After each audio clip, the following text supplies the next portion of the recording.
Hi. Today, we're going to be talking about graphing quadratics. Just like when we were talking about how to graph lines, we started off simple, with the simplest line we could graph, y equals x. Well, we'll be doing that here too. Instead, this time, it's going to be y equals x squared, the simplest quadratic you can graph. To get an overall shape for what this graph and all other quadratics look like, we're going to graph this by plotting points, and then connecting those points to get a general shape of the graph. So, let's start out.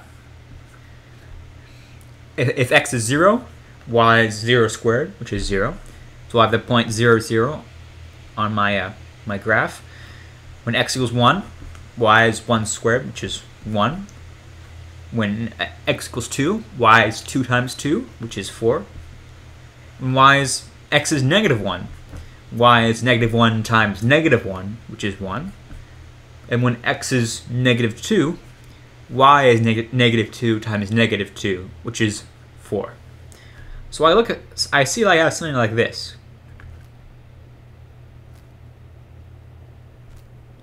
which looks a lot like this if I were to connect the points. So this is the general shape of any quadratic.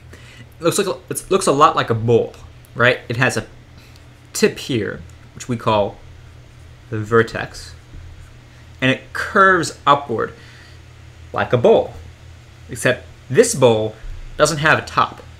It continues on for infinity in that direction.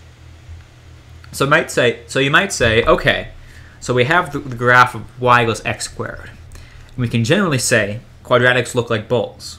All right, well, obviously all quadratics aren't going to have the same graph, so how can I graph specific quadratics? It's a great question. So let's do something else. We're going to add on to our graph through this. Y equals x squared plus 4x plus 4. This is a more advanced quadratic. You might be wondering, well, how am I supposed to solve this? Factoring to the rescue. Yes, factoring, which we practiced earlier, is key to solving quadratics and graphing them. Because when we graph them, we get a very, very valuable piece of information. You might wonder, what exactly is that piece of information? Well, we'll find out. Let's say I factor this quadratic. I know I have something that multiplies two numbers that multiply together to get 4, but add together to get 4. So I'm thinking 2 and 2. So I have x plus 2 times x plus 2, which is really just x plus 2 squared. Right? That's my factored form of my quadratic. You might be saying, well, what good does that do me? It does me a lot of good when I'm graphing it. So let's go ahead and graph that.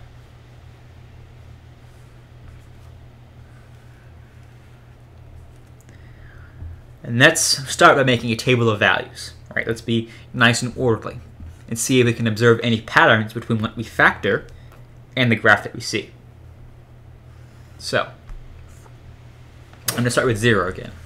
I plug in 0, I get 0 squared plus 4 times 0 plus 4, which is 4.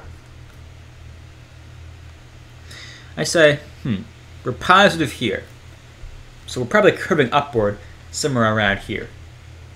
So let's go back up a little bit. Let's go to negative 1. Well, negative 1 squared is 1, plus 4 times negative 1, which is actually negative 4, plus 4. So really, I just have 1.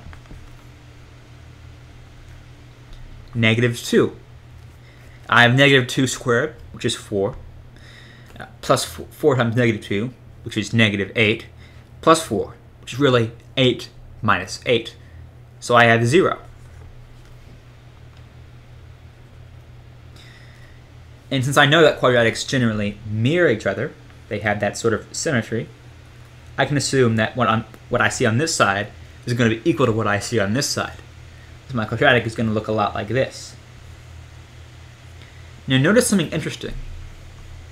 If we were given x plus 2 squared equals 0, and we solved it, we would find x equals -2. Right? That's our solved quadratic. But that's also where this graph, this quadratic, touches the x-axis. Now, why is that? Well, if you look at it in context of a graph, the answer becomes pretty clear. We're taking this equation and basically setting y to 0, or the x-axis. So what am I trying to tell you?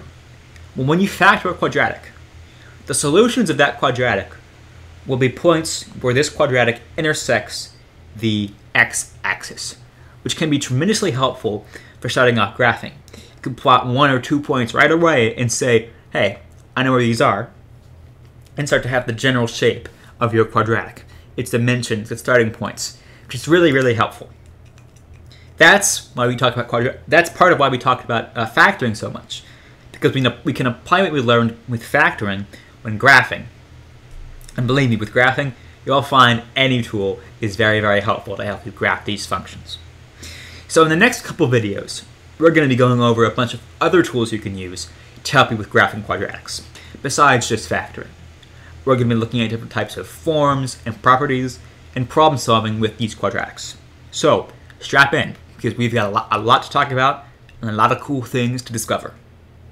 But that's all I have for this video, so thank you for watching, and I hope you have a great day.